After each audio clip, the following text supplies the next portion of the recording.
Hello guys, welcome to our channel Engineer Being. Today I am going to cover the most important questions for module 5 and this is the part first of module 5. Module first, second, third, fourth के भी मैं important questions guys 2 parts में already cover कर चुकी हूँ. So guys do watch that videos. उसमें मैंने previous year के questions सारे cover किए हैं. एक चीज और गाइज आप लोग कमेंट करके पूछ रहे थे कि नोट्स कहाँ है डिस्क्रिप्शन में. सो गाइज ये चीज मैंने डिस्कस की अपनी टीम के साथ and we come to the conclusion कि इट वुड बी बेटर अगर आप लोग वीडियो के साथ साथ अपने शॉर्ट नोट्स बनाते चलें जिससे कि आपको चीजें ज्यादा टाइम तक याद रहें. ठीक है, और अगर आपके पास टाइम कंस्ट्रेंट ज्यादा ही है तो आप लोग स्क्रीनशॉट लेके पीडीएफ बना सकते हैं. बट हाँ, बेस्ट ये रहेगा कि आप लोग अपने नोट्स थोड़ा शॉर्ट में बना लें, पॉइंट्स में बना लें. एट द एंड, बिल्कुल एंड मोमेंट पे जो एग्जाम से पहले हमें रिविजन चाहिए होता है वो आप उन नोट से कर सकते हैं. और एक चीज और कि यहाँ पे हम मशीन लर्निंग के एंड तक आ चुके हैं, मॉड्यूल 5 चल रहा है. सो गाइज आप लोग कमेंट करके मुझे बता सकते हैं कि मुझे नेक्स्ट किस सब्जेक्ट पे वीडियोस बनानी है, किस सब्जेक्ट के इंपॉर्टेंट क्वेश्चंस की आपको नीड है for the exam. So start करते हैं आज के मॉड्यूल से. सो ये है सिलेबस आपके मॉड्यूल 5 का, जिसमें आज हम देखेंगे कि रीइंफोर्समेंट लर्निंग क्या है, उसके एग्जाम्पल्स, लर्निंग मॉडल्स क्या हैं. ठीक है, इन लर्निंग मॉडल्स में हम देखेंगे कि कैसे रीइंफोर्समेंट लर्निंग अप्लाई होती है और कुछ एप्लीकेशंस देखेंगे. इंट्रोडक्शन गाइज मैंने ऑलरेडी कवर किया था यूनिट 1 में. आई होप आपने देखा होगा और आपको याद भी होगा कि क्या होता है रीइंफोर्समेंट लर्निंग. तभी आपको नीचे की चीजें समझ में आएंगी, इसके लर्निंग मॉडल्स. और ये चीज मैं आपको सेकेंड पार्ट में समझाऊंगी. सो स्टार्ट करते हैं. What is reinforcement learning in machine learning? तो रीइंफोर्समेंट लर्निंग फर्स्ट थिंग ये एक फीडबैक बेस्ड मशीन लर्निंग है. यानी कि इसमें एक फीडबैक जनरेट होगा, ठीक है, और उसके अकॉर्डिंग आपका सिस्टम लर्न करेगा, ट्रेन होगा. ठीक है, इसमें हम कोई डेटा नहीं देते, कोई लेबर डेटा नहीं, कोई अनलेबर्ड डेटा नहीं. It is completely a feedback based machine learning algorithm. तो इसमें क्या होता है, एक एजेंट होता है. ठीक है, एजेंट ये सीखता है कि किस तरीके से उसको एनवायरमेंट में बिहेव करना है. और वो कैसे सीखेगा? बाय परफॉर्मिंग द एक्शंस, और उन एक्शंस के रिजल्ट्स देखेगा और तब वो लर्न करता चला जाएगा. अगर वो एक्शन सही परफॉर्म करता है तो उसको पॉजिटिव रिजल्ट्स दिए जाएंगे. अगर वो एक्शन गलत परफॉर्म करता है तो उसको नेगेटिव रिजल्ट्स या पेनल्टी दी जाएगी. तो ये होता है हमारा रीइंफोर्समेंट लर्निंग. इसके एलिमेंट्स ये सारे हैं. एक एजेंट होता है, वो एनवायरमेंट से इंटरेक्ट करता है, एक्शन परफॉर्म करता है और कुछ स्टेट्स के थ्रू जाता है. और पॉलिसी में ये डिफाइंड होता है कि उसको किस तरीके से एक्शंस परफॉर्म करने हैं और फिर उन एक्शंस के अकॉर्डिंग एक रिवॉर्ड जनरेट होता है. ये मैंने यूनिट 1 में इन सब के बारे में लिखा भी था guys, so do watch that video properly. Second question is what are the different learning models of reinforcement learning? ये मैंने क्वेश्चन क्यों अलग से बनाया? एक्चुअली जो आपका 10 मार्क्स में क्वेश्चन आया है एकेटीयू में, वो था describe all the learning models of reinforcement learning. तो आपको पहले ये पता होना चाहिए कि लर्निंग मॉडल्स होते कौन कौन से हैं. तो यहाँ पे मैंने नेम्स मेंशन करे हुए हैं लर्निंग मॉडल्स के: Markov decision process, Q learning algorithm and deep Q learning. तो ये 3 लर्निंग मॉडल्स होते हैं आपके रीइंफोर्समेंट लर्निंग में. गाइज अगर आपको मेरी वीडियोस अच्छी लगती है, मेरा काम अच्छा लगता है, तो आप लाइक करें, शेयर करें अपने फ्रेंड्स के साथ and do subscribe to my channel guys, please support us. Next question is describe Markov decision process in reinforcement learning. यहाँ पे ये क्वेश्चन गाइज आपका 2020 में 10 मार्क्स में आया हुआ है और आप देख रहे हैं कि पर्टिकुलरली सिर्फ एक लर्निंग मॉडल को एक्सप्लेन करने के लिए पूछा गया है एग्जाम में. देखते हैं मार्कोव प्रॉपर्टी क्या है.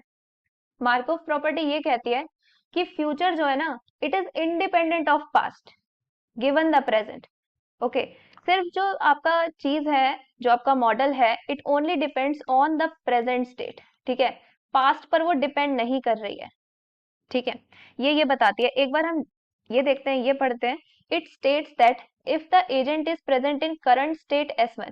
ओके, एजेंट प्रेजेंट है करंट स्टेट S1 में, ये परफॉर्म करता है एक्शन A1 और कहाँ पहुंच जाता है? स्ट्रेट S2 तक. तो S1 से S2 तक जो ट्रांजिशन हुआ, ये सिर्फ आपके करंट स्टेट पर डिपेंड करता है और जो आपने एक्शन परफॉर्म किया. ठीक है, ये स्टेट जो है, ये जो ट्रांजिशन आपने परफॉर्म किया, ये किसी पास्ट स्टेट्स पर डिपेंड नहीं करेगी. जो इसके पीछे सपोज S0 स्टेट होगी या और भी सपोज स्टेट्स है, तो उन पर ये चीज डिपेंड नहीं करेगा. अगर आप एक स्टेट से दूसरे स्टेट पे जाते हो कोई एक्शन परफॉर्म करके, जो ट्रांजिशन हो रहा है, it only depends on your current state. तो ये बताता है मार्कोव प्रॉपर्टी, ये स्टेट करता है। ये देखते हैं मैथमेटिकली हम कैसे इस स्टेटमेंट को रिप्रेजेंट कर सकते हैं।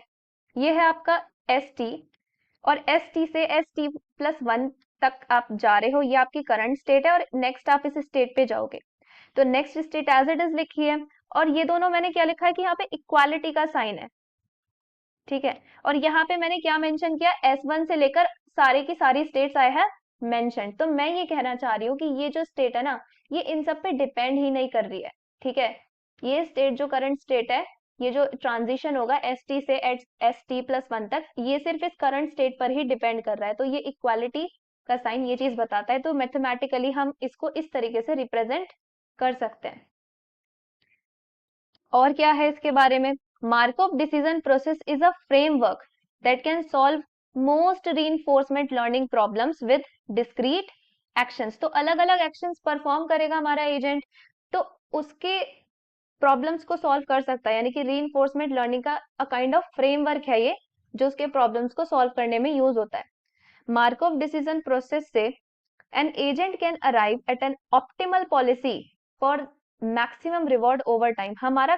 हमारा गोल क्या है मेन, कि जो एजेंट है वो इंटरेक्ट करे एनवायरमेंट से, और एट द एंड हमें जो रिवॉर्ड मिले ना वो मैक्सिमम मिले। क्योंकि अगर रिवॉर्ड हमारा मैक्सिमम होगा, इसका मतलब क्या है कि एजेंट ने सीख लिया है कि how to interact with the environment, how to behave in an environment. तो वो चीज एजेंट सीख चुका है, कब, जब उसका रिवॉर्ड मैक्सिमम होगा। तो यही इसका एम है कि हमें रिवॉर्ड को मैक्सिमम करना है, ठीक है। तो इस चीज में मार्कअप डिसीजन प्रोसेस हमें हेल्प करता है कि हम बेस्ट पॉलिसी जनरेट कर पाए। पॉलिसी का क्या मतलब है कि हम ऐसी पॉलिसी जनरेट कर पाए, ऐसे सेट ऑफ रूल्स बना पाए जिससे कि हमारा जो एजेंट है वो सीख जाए how to interact with the environment, और उसको मैक्सिमम रिवॉर्ड जनरेट हो पाए। Third point is Markov process is memoryless random process, that is a sequence of random state with a Markov property। memoryless इसलिए बोला है क्योंकि ये सिर्फ करंट स्टेट पर डिपेंड करता है, ठीक है। ट्रांजिशन एक स्टेट से दूसरे स्टेट में सिर्फ करंट स्टेट पर डिपेंड करता है, बाकी के स्टेट्स पर या पास्ट स्टेट्स पर डिपेंड नहीं करता है, इसलिए बोला मेमोरीलेस। रैंडम प्रोसेस क्यों बोला, क्योंकि आपके पास रैंडम नंबर ऑफ स्टेट्स हो सकती हैं, रैंडम नंबर ऑफ सीक्वेंसेस हो सकते हैं। अभी हम देखेंगे एग्जाम्पल में कि रैंडम सीक्वेंसेस का क्या मतलब है इसमें, ठीक है। या फिर हम कोई और सपोज मान लीजिए आपके पास है सपोज ये तीन, ठीक है। यहाँ पे मैंने सपोज लिखा स्लीप, यहाँ पे लिख दिया रन, ठीक है। यहाँ पे लिख दिया मैंने सपोज स्लीप रन, और यहाँ पे लिख दिया सपोज आइसक्रीम, ओके। और मैंने इस तरीके से कनेक्ट कर दिया, ठीक है।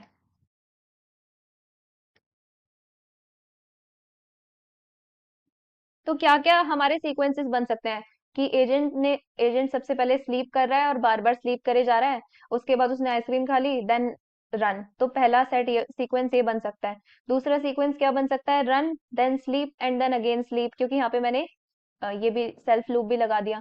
तो इस तरीके से हमारे काफी सारे सीक्वेंसेस बन सकते हैं, इसलिए बोला है कि रैंडम प्रोसेस, ठीक है, इसलिए बोला रैंडम प्रोसेस। अब मार्कऑफ डिसीजन प्रोसेस में हमारे 5 टपल्स होते हैं, ठीक है, जो हमारे बेसिकली रीइंफोर्समेंट लर्निंग में होते हैं। कुछ तो वही है, क्या क्या होता है, स्टेट, एक किसी स्टेट में जाएगा, ठीक है, हमारा जो एजेंट है कुछ एक्शंस परफॉर्म करेगा, ठीक है। तो यही लिखा है ये, S for states, A for actions, P क्या है, प्रोबेबिलिटी, यानी कि एस से एस डैश तक जाएगा हमारा एजेंट और ए एक्शन परफॉर्म करेगा, ठीक है। टी टाइम पे है एस स्टेट पे, और टी प्लस वन टाइम उसको लग रहा है एस डैश में जाने में बाय परफॉर्मिंग द एक्शन ए। तो गाइस अगर आप ये भी लिख लेंगे ना शॉर्ट नोट्स में, तो आपको समझ आ जाए, आपको ये चीज नोट डाउन करने की जरूरत नहीं है। तो आप लोग शॉर्ट नोट्स अपने बहुत इजीली बना सकते हैं। आर फॉर है आपका रिवॉर्ड, कि एस से एस डैश जाने में और ए एक्शन जब परफॉर्म किया तो क्या रिवॉर्ड रिसीव हुआ, is it positive or it is negative, ठीक है। और है आपके पास gamma, that is the discount factor, जो कि ये बताता है कि आपको इमीडिएट रिवॉर्ड और फ्यूचर रिवॉर्ड्स को कितनी इंपॉर्टेंस देनी है, और इसकी जो वैल्यू होती है वो 0 और 1 के बीच में होती है, और इसकी जो ऑप्टिमल वैल्यू है यानी कि बेस्ट वैल्यू जो होती है वो 0.2 से 0.8 के बीच में होती है। तो ये हुआ आपका डिस्काउंट फैक्टर। अब ये एक एग्जाम्पल कैसे है, ये टायर्ड लिखा है स्टेट, ये एनर्जेटिक है और हेल्दियर। तो पहला टपल क्या था? स्टेट। तो कितने स्टेट्स हैं इसमें? Tired, energetic and healthier, 3 states हैं। ए फॉर एक्शंस, क्या क्या एक्शंस परफॉर्म हो रहे हैं? Work, gym, sleep, then work, gym and sleep. तो ये हुए आपके एक्शंस परफॉर्म। अब पी क्या है आपका? प्रोबेबिलिटी ऑफ ट्रांजिशन, मतलब एक स्टेट से दूसरे स्टेट अगर आप जा रहे हो, सपोज आप टायर्ड से एनर्जेटिक तक जा रहे हो, तो इस स्टेट से इस स्टेट पर जाने के लिए, या टायर्ड से पहले आप स्लीप हो गए, फिर अगेन टायर्ड, तो ऐसे अगर आप एक स्टेट से दूसरे स्टेट पर ट्रांजिशन परफॉर्म कर रहे हो, तो उसकी प्रोबेबिलिटी यहाँ आपको लिखनी पड़ेगी। ठीक है, पी फॉर हुआ आपका प्रोबेबिलिटी। देन आपका रिवॉर्ड, कि आपको रिवॉर्ड कितना जनरेट होगा बाय परफॉर्मिंग द एक्शन, अगर आप एक स्टेट से दूसरे स्टेट पे जाते हो। फिर आपका है एंड में डिस्काउंट फैक्टर, जिसकी वैल्यू 0 to 1 के बीच में होती है, जो ये बताता है कि आपको कितना इंपॉर्टेंस देना है to your immediate reward and the future reward. तो ये बहुत ईजी सा हमारा मॉडल था मार्कोव डिसीजन प्रोसेस। एक चीज और कि हम इसको एक एग्जाम्पल से समझ सकते हैं गाइस। सपोज करो कि आपका स्टॉक मार्केट है, ठीक है। अगर हम स्टॉक मार्केट का एग्जांपल लें, तो स्टॉक मार्केट में ऐसा नहीं होता कि सिचुएशन आपकी सिर्फ प्रेजेंट स्टेट पर ही डिपेंड करे, ये आपकी पास्ट स्टेट पर भी डिपेंड करती है। ठीक है, यहाँ पे चीज जो है वो पास्ट स्टेट्स पर भी डिपेंड करती है। तो stock market is not, can not be used in your Markov decision process. Markov decision process आपका इस पे वर्क कर ही नहीं सकता। क्यों? क्योंकि स्टॉक मार्केट की जो एल्गोरिथम्स हैं उसमें जो चीजें लगेंगी वो प्रीवियस स्टेट पर भी डिपेंड करेंगे, तो हम स्टॉक के लिए इसको यूज नहीं कर सकते मार्कअप डिसीजन प्रोसेस को। बट सपोज अगर हम एग्जांपल लेते हैं चेस गेम का, तो चेस गेम में क्या होता है, एट अ पर्टिकुलर टाइम जो भी आपके चेस गेम का जो बोर्ड है उसकी जो पर्टिकुलर स्टेट है, सिर्फ उसी पर ही डिपेंड करता है कि आपको नेक्स्ट स्टेप क्या लेना है। ठीक है, आपका पास पर नहीं डिपेंड करता कि आपको पीसेस कब क्या हाँ चल रहे हैं। ठीक है, आपके सिर्फ प्रेजेंट स्टेट पर ही डिपेंड करता है कि आपको किस तरीके से गेम प्ले करना है। तो chess game is an example of Markov decision process, but stock market is not, क्योंकि यहाँ पे चीज प्रीवियस स्टेट पर भी डिपेंड करती है। तो इस एग्जाम्पल से भी यू कैन अंडरस्टैंड। नेक्स्ट है हमारा explain the various learning models. तो गाइस देखिए, लर्निंग मॉडल्स आ गया आपका फॉर रीइंफोर्समेंट लर्निंग, सारे पूछ लिए इसमें आपसे 2020 में। तो यहाँ पर आप देख सकते हैं कि 10 मार्क्स में रीइंफोर्समेंट लर्निंग के मॉडल्स पे हैं 2 क्वेश्चंस। ऊपर वाले क्वेश्चन में क्या था कि आपसे पर्टिकुलरली सिर्फ मार्कोव ही पूछ लिया है, लेकिन यहाँ पे आपसे क्या पूछा है कि वेरियस लर्निंग मॉडल्स को आप एक्सप्लेन करिए। अब हमने उससे पहले पढ़ा कि 3 मॉडल्स हैं, कौन कौन से? Markov decision process, Q learning and deep Q learning. अभी हमने देखा था 3 मॉडल्स होते हैं, तो यहाँ पे हमें तीनों ही मॉडल्स को डिटेल में एक्सप्लेन करना है 10 मार्क्स में। तो मार्कोव अभी हम ऑलरेडी एक्सप्लेन कर चुके हैं, तो वो आप एक्सप्लेन कर लेंगे।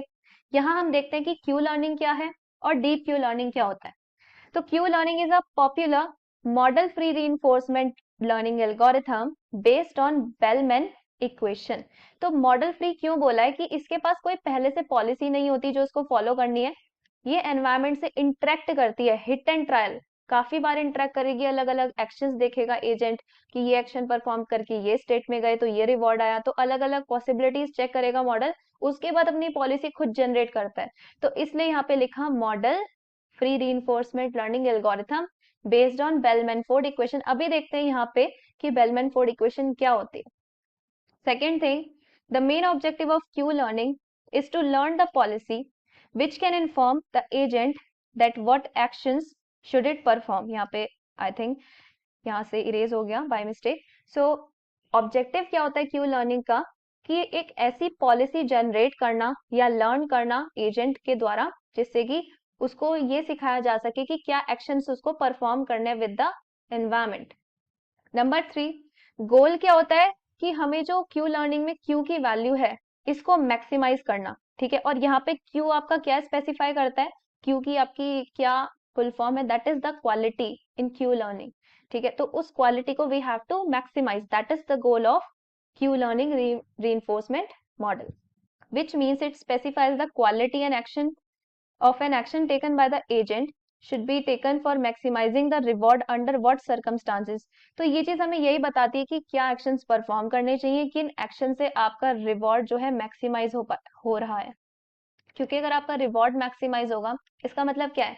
कि आपकी लर्निंग मैक्सिमाइज हो रही है, एजेंट जो है वो अच्छे से सीख पा रहा है how to interact with the environment, अगर पॉजिटिव आपका रिवॉर्ड है तो। तो हमें मैक्सिमाइज करना है reward.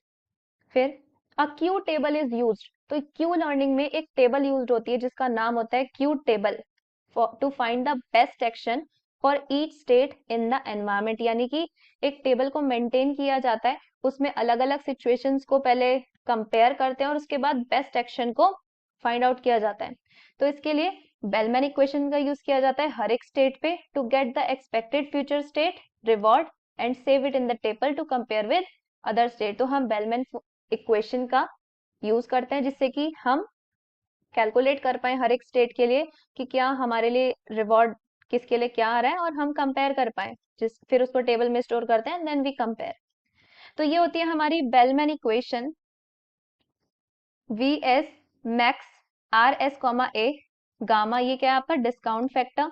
We S dash where V S value calculated at the particular point, reward at a particular state by performing an action A, and gamma is your discount factor.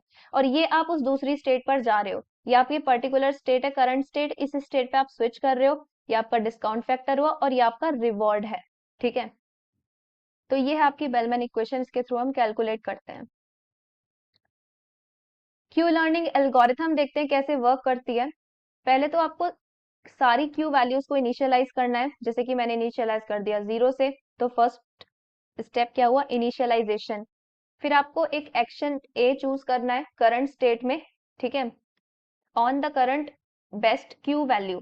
आप एक ऐसे state पे हैं, आप एक action perform करेंगे, ठीक है, और देखेंगे कि किस स्टेट पे आप जा रहे हो और किस पे आपको क्यू की बेस्ट वैल्यू मिल पा रही है क्या एक्शन परफॉर्म करने से। तो आप उस एक्शन को चूज करोगे उस पर्टिकुलर करंट स्टेट पे कि क्या एक्शन परफॉर्म करना चाहिए जिससे कि बेस्ट मेरी क्यू की वैल्यू आ पाए, because Q refers to the quality. फिर आपको परफॉर्म करना है इस एक्शन को, उसका आउटकम देखना है न्यू स्टेट पे, मेजर करना है रिवॉर्ड को, फिर ऐसे अपडेट करना है आपको क्यू की वैल्यू को with the formula using bellman equation. और यही स्टेप आपको करते चले जाना है जब तक इम्प्रूवमेंट की नीड है, जब तक आपका मैक्सिमाइज हो पा रहा है रिवॉर्ड, तब तक आप रिपीट कर सकते हो सारे के सारे स्टेप्स फ्रॉम 2 to 5। अब क्यू लर्निंग का एग्जाम्पल क्या हो सकता है, advertisement recommendation system. So this can be the example of your Q learning. In a normal ad recommendation system, the ad you get are based on your previous purchases or websites you may have visited. If you have bought a TV, you will get recommended TVs of different brands. तो यही होता है basically कि जब भी हम किसी website पर विजिट करते हैं, ई कॉमर्स वेबसाइट, और सपोज मैंने Amazon पे सर्च किया टीवी, ठीक है, तो उस टीवी के ही मेरे पास एड्स आने लग जाएंगे, अलग अलग रिकमेंडेशन आनी स्टार्ट हो जाएंगी, ठीक है। तो मैं जो भी मेरा प्रीवियस परचेज होता है या मैंने जो भी प्रोडक्ट सर्च किया उसी के अकॉर्डिंग मेरे को रिकमेंडेशन आएंगी मेरे वेबसाइट पे। तो ये भी एक एग्जांपल है क्यू लर्निंग का। क्यू लर्निंग से हम ऑप्टिमाइज कर सकते हैं एड रिकमेंडेशन सिस्टम को, जिससे कि वो प्रोडक्ट्स को फ्रिक्वेंटली रिकमेंड कर सके, ठीक है। जो किसी कस्टमर ने तभी तभी रिसेंटली परचेज किया है या सर्चिंग में देखा है, वही वही प्रोडक्ट्स आपको रिकमेंड होंगे, ठीक है। और रिवॉर्ड क्या हो जाएगा कि सपोज रिकमेंड हुआ प्रोडक्ट और यूजर ने उस प्रोडक्ट पर क्लिक कर लिया और उस लिंक को विजिट कर लिया, तो ये चीज क्या होगी, ये चीज एक रिवॉर्ड होगी। तो ये था हमारा क्यू लर्निंग में। अब देखते हैं कि डीप क्यू लर्निंग मॉडल क्या है, और हमने इसको बिल्कुल क्यू लर्निंग से ही क्यों ये मिलता जुलता है और इसके आगे हमने डीप क्यों लगाया और इसकी जरूरत क्यों पड़ी। तो क्या था कि जो आपकी क्यू लर्निंग अप्रोच थी उसमें क्या था कि जो स्मॉल एनवायरनमेंट होता है उसमें तो ये अप्रोच अप्लाई हो रही थी, जैसे कि स्टेट्स कम है, एक्शंस कम है एजेंट के, वहां पे तो ये अच्छे से वर्क करेगी। लेकिन सपोज एक्शंस बढ़ गए, स्टेट्स बढ़ गई, ठीक है, एनवायरनमेंट में एक्शंस और स्टेट्स अगर आपके बढ़ जाते हैं तो वहां पे क्यू लर्निंग अप्रोच अच्छे से वर्क नहीं कर पाती। इसलिए हमने इसका एक सॉल्यूशन निकाला। हमने क्या करा, डीप क्यू लर्निंग बना दिया। अब डीप जो है वो निकला है डीप लर्निंग से। डीप लर्निंग में क्या यूज होता है, न्यूरल नेटवर्क्स। तो यहाँ पे हमने क्या करा, न्यूरल नेटवर्क्स को यूज किया। पढ़ते हैं एक बार इसमें क्या लिखा है। Q learning approach is practical for very small environments and quickly loses its feasibility when the number of states and actions in the environment increases. Number 2, the solution for the above leads to deep Q learning, which uses deep neural network to approximate the values. Number 3, deep Q learning uses Q learning idea and takes it one step further. तो deep learning वैसे तो Q learning का ही idea use करती है, but उसने एक step further ले गया। क्या कि न्यूरल नेटवर्क्स का यूज हो रहा है यहाँ पे। क्यू लर्निंग जो थी उसमें टेबल का यूज हो रहा था, और यहाँ पे डीप क्यू लर्निंग में न्यूरल नेटवर्क्स का यूज हो रहा है। तो यहाँ पे क्यू टेबल्स यूज हो रही है, वहां पे न्यूरल नेटवर्क्स का यूज हो रहा है। ठीक है। Basic working step of deep Q learning is that initial state is fed into the neural network and it returns Q value of all possible action as an output. तो यहाँ पे क्या होता है, जो हमारा न्यूरल नेटवर्क की input layer होती है उसमें हम फीड कर देते हैं। ठीक है। जो इनिशियल स्टेट होती है किसकी, एजेंट की, वो सब हम फीड कर देते हैं इनपुट लेयर में और न्यूरल नेटवर्क के, और फिर वो हमें क्यू की वैल्यूज जनरेट करके दे देता है। हम इस डायग्राम को भी याद रख सकते हैं और समझ सकते हैं what is the difference between Q learning and deep learning. ठीक है। यहाँ पे एक्शन और स्टेट दोनों हम क्यू टेबल में डालते हैं, अलग अलग डेटाज होते हैं हमारे पास काफी, और वहां से क्यू वैल्यूज हम जनरेट करते हैं कंपेयर करके कि कौन सी बेस्ट है। लेकिन डीप क्यू लर्निंग में क्या होता है कि स्टेट्स का इनपुट दिया जाता है न्यूरल नेटवर्क में और वो हमें क्यू वैल्यूज को जनरेट करके देता है। So that is the difference between Q learning and deep learning. ये अगर एक्शन वो नंबर ऑफ स्टेट्स अगर आपके ज्यादा है या फिर अब नंबर ऑफ एक्शन ज्यादा है, वहां पे ये अच्छे से वर्क करेगा, बट ये क्यू लर्निंग लैक कर जाएगा वहां पे, तो इसलिए हम डीप क्यू लर्निंग यूज करते हैं।